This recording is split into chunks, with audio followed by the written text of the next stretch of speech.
Shalom. File pepe kolem do bono le Yesu ben kome. Oni Togoto, oni Beneton, oni Camerounais, oni anglophone, ou l'Amérique, ou l'Europe, nyabo le pom. Vodo to se mfa bon petit pour bangeto. Cela aniba ya dia, amagele dibe a réussi, amagele dibe dia boga, amagele no ambition, amagbobo no projet. Fo onyan tenti nous yon téléphone moi. Amule hulo kata vole te breka, onyan ke bon soir. C'est parce qu'on le duko na hebea.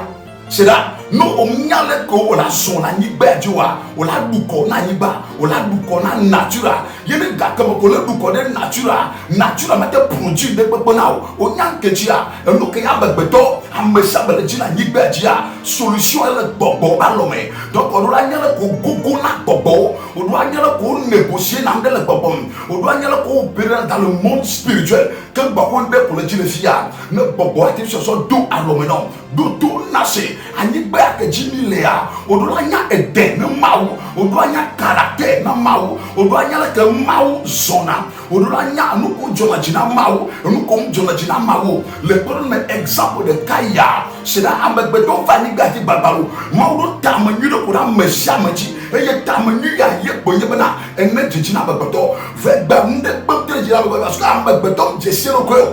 On laisse bon moyen. On doit Jessie le corps à me cogner vanibati. Nous que Jopo vanibati, amelo Jopo zo, amelo Jopo ya, amelo Jopo de si, amelo Jopo liba. L'auto, nous que Jopo to vanibati, on doit nyanu yao, na nyanu kolato, a réussi. Amérique Jopo ya, et tout vona, Amérique Jopo de si, et nous qu'Amérique Jopo liba la wo, la poga, et tout vona Amérique Jopo ya, la la poga.